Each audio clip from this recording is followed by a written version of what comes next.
So here's my little explanation. I won't go through this, but why did bike sharing, that was the question, is why did this take off so fast?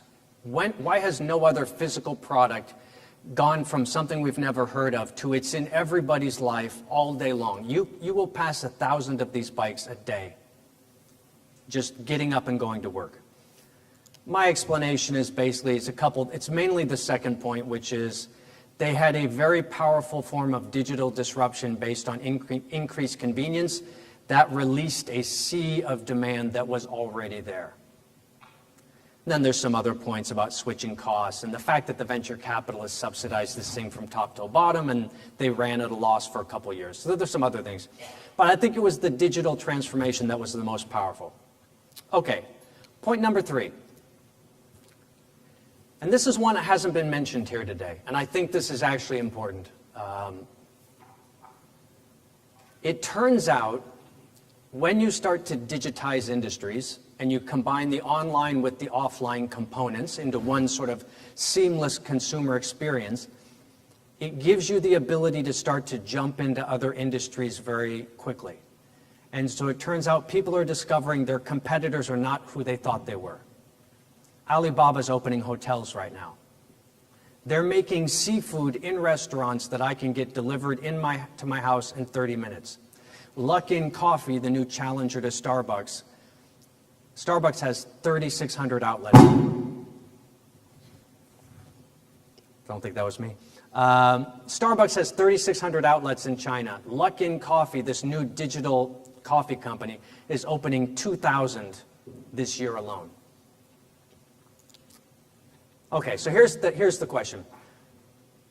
If I'm going to have an app to rent a bicycle, fine. Do I need another app to rent an electric scooter? Seems like it should kind of be the same app, right? Do I need one to rent an electric cart? This is not a car. These are these little Chinese electric carts that they make them look like cars because you don't need a license to get one. It seems like that shouldn't be another app. That should be the same app too. Here's the Shenzhen Metro in 2003. This is last year. Why do I have a different app? Like, why doesn't my one app for mobility, all I really want to do is get from here to there. That's all I care about. Why isn't there one button that does everything I need to get from here to there? Why doesn't it get the scooter and the bicycle and the metro ticket and the bus ticket and the carpool and the ride share and the taxi? Why isn't that one button? And that's pretty much what's happening. I was up at the DD headquarters a couple weeks ago, and they're basically putting together what's a super app, a super mobility app that covers everything. Carpool, and it just gives you 3 options. You just say, I want to go from here to downtown, and it gives you 3 options.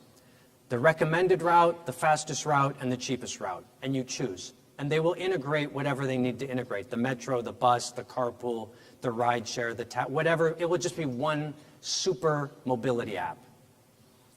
And that's pretty much what we're starting to see, which is these apps that are all over the place are coming together into super apps, and they have because of that, people are jumping into other people's businesses all the time now. Industry barriers that we are used to that are largely defined by physical structures in the world. There's a shopping mall, there's a hospital.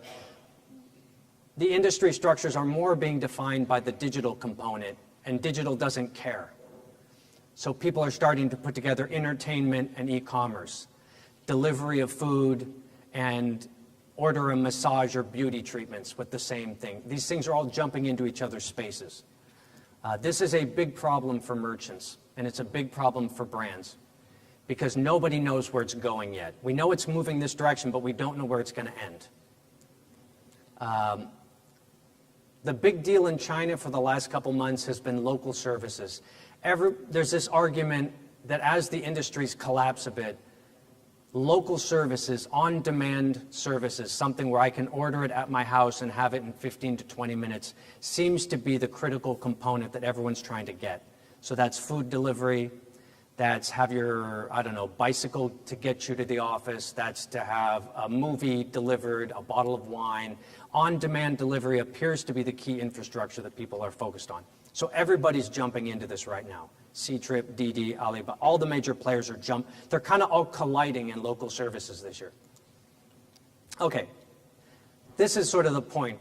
This is a slide from McKinsey, and they basically put forward this idea, which I kind of buy and kind of don't, is that the world may end up looking like this, that for consumers mostly, there will be maybe 15 to 20 super apps that cover every aspect of one part of life.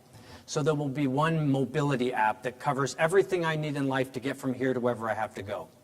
There will be a healthcare app that covers the insurance, the financing, the hospital, the clinic, the drug buy, the drug. That will be one. And as you integrate the online and the offline components, these things are collapsing. And the one that's relevant here is this idea that there's going to be a big, huge B2C marketplace that covers everything you need.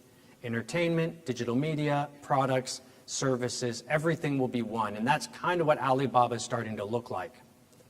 I don't think it's 100% right, but I think that's the trend right now.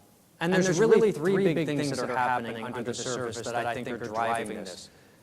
One is the digital tools, data technology, digital software, AI, all of these new tools, a lot of power. Two, we're merging the online and the physical worlds. The consumer doesn't care. All the consumer sees is, I want to buy this bottle of wine. I can have it delivered, I can pick it up at the street, the corner down the street, I can have it delivered to my office, I can get it with the movie because I'm going to drink the wine and watch the movie. The consumer doesn't care about the separation of physical and online.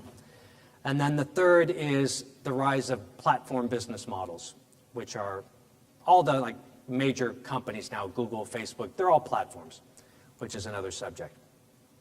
Who tends to win? The company that tends to win is whoever has the most customers and data tends to win.